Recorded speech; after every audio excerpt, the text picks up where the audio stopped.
রয়েছেন আমাদের প্রতিনিধি রণয় তিওয়ারি। রণয়, বাবুঘাটের ছবিটা কেমন?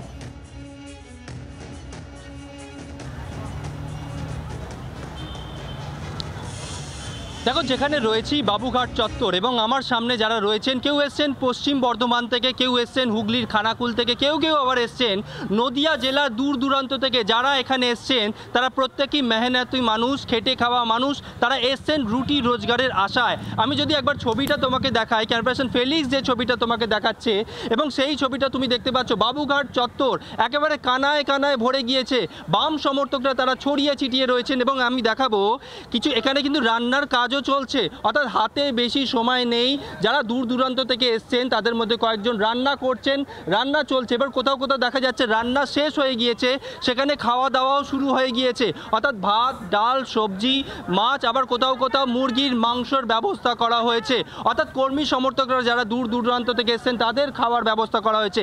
কিন্তু কেন আজকে বাম সমর্থকরা এই ব্রিগেডের সমাবেশে আসছেন বা এসছেন, বা কি উদ্দেশ্য আজকে আপনারা ব্রিগেড সমাবেশে যোগ দিতে এসছেন? কি সাধারণত কিসের জন্য এসছেন বা কি উদ্দেশ্য আপনাদের, বা কি বার্তা শুনতে চাইছেন উচ্চ নেতৃত্বের কাছ থেকে? আজকে ক্ষেত মজুর ইউনিয়ন এবং কৃষক সভা এবং বস্তি ইউনিয়ন এবং CI2 ডাকে আজ ব্রিগেড সমাবেশ।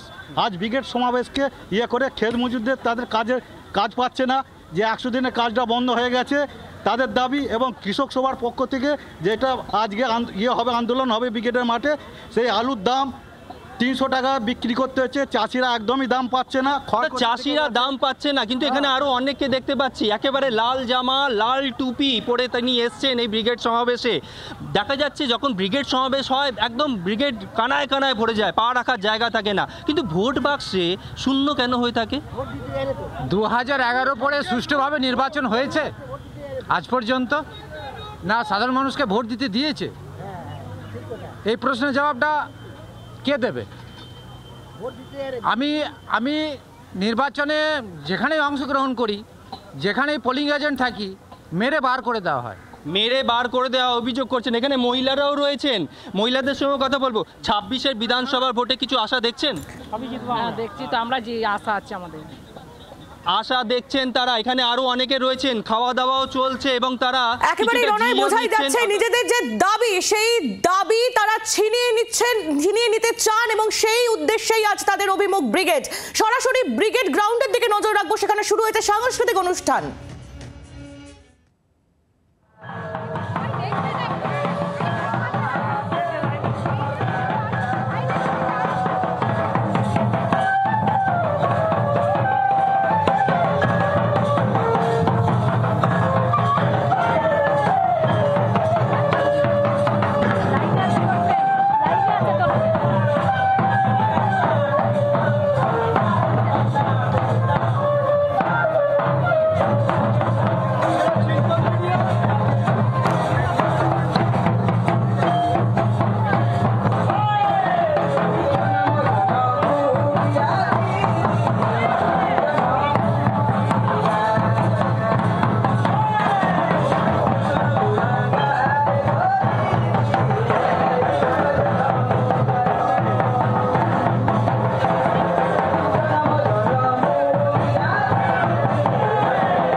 ব্রিগেড সমাবেশের ছবি দেখতে দেখতেই আপনাদের শোনাবো কৃষক সভার রাজ্য সম্পাদক অমল সরকার। তার সঙ্গে আমরা কথা বলেছিলাম, কি বলছেন তিনি।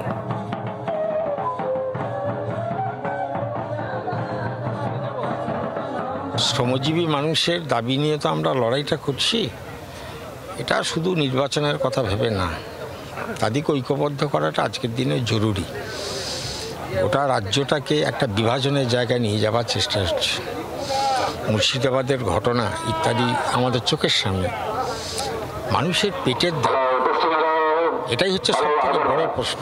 চাকরি, 26,000 ছেলে চাকরি চলে গেল, স্কুলগুলো সব শেষ হয়ে গেল।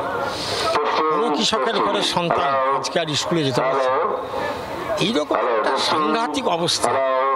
মানুষ যদি সংকটের চেহারাটা বোঝার চেষ্টা করে তাহলে মানুষ সিদ্ধান্ত নেবে এই সরকার থাকা উচিত কি উচিত না।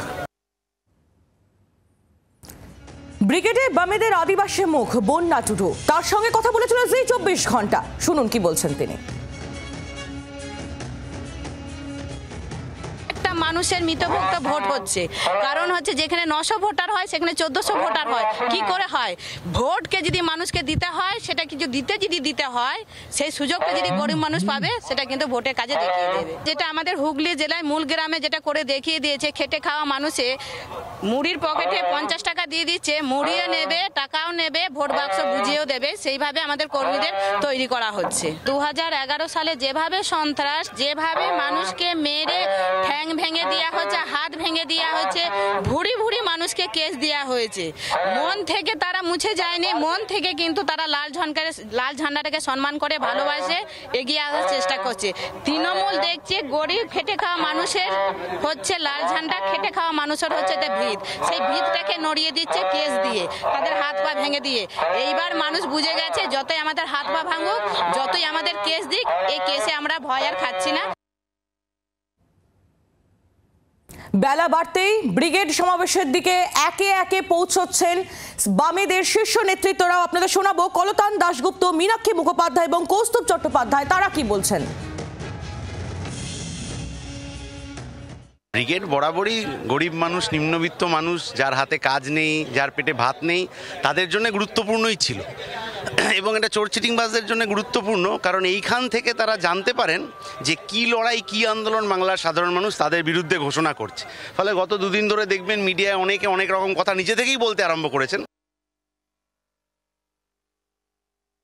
গোটা রাজ্যের খেটে খাওয়া মেহনতি মানুষ ব্রিগেডের মাঠে বার্তা দিতে আসছে যে ঘামের দাম নিয়েই ছাড়বো। এখানে আর আমার বা এখানে যারা উপস্থিত হচ্ছে তাদের আলাদা করে কোনো বার্তা নেই, কথা একটাই, সেই কথা অনুযায়ী কাজ। আজকের ব্রিগেড আসলে রাজ্যের মুখ্যমন্ত্রীর মাইনে বেড়েছে। এখন রাজ্যের মুখ্যমন্ত্রীর মাইনে 2 লক্ষ টাকার উপরে। বুদ্ধদেব ভট্টাচার্য যেদিন রিটায়ার করেছিলেন তার মাইনে ছিল 8000 টাকা। আজকে প্যারা টিচারদের মাইনে বাড়ছে না, আজকে মিড ডে মিলের কর্মীদের মাইনে বাড়ছে না, আজকে ICDS এর কর্মীদের মাইনে বাড়ছে না, আজকে কর্পোরেশন এবং পৌরসভাগুলোতে তৃণমূল কংগ্রেস যাদেরকে যুক্ত করেছে তাদেরও হচ্ছে মাইনে বাড়ছে না। কাজেই আজকে রুটি রুজি অধিকার, কৃষক তার ফসলের দাম পাওয়ার সমাবেশ। নরেন্দ্র মোদীর সরকার 21টা কৃষি শ্রমিক আইন তাকে বাতিল করে দিয়ে 4টে শ্রমকোটের মাধ্যমে শ্রমিকদের যে দাবি, পেনশন, তার দাবি, বোনাস, তার যে আন্দোলন, সেগুলোকে বন্ধ করে দেওয়ার চেষ্টা করছে। এর বিরুদ্ধে আজকে লড়াই। বাংলার আওয়াজ, বাঙালির আবেগ, জি 24 ঘন্টা।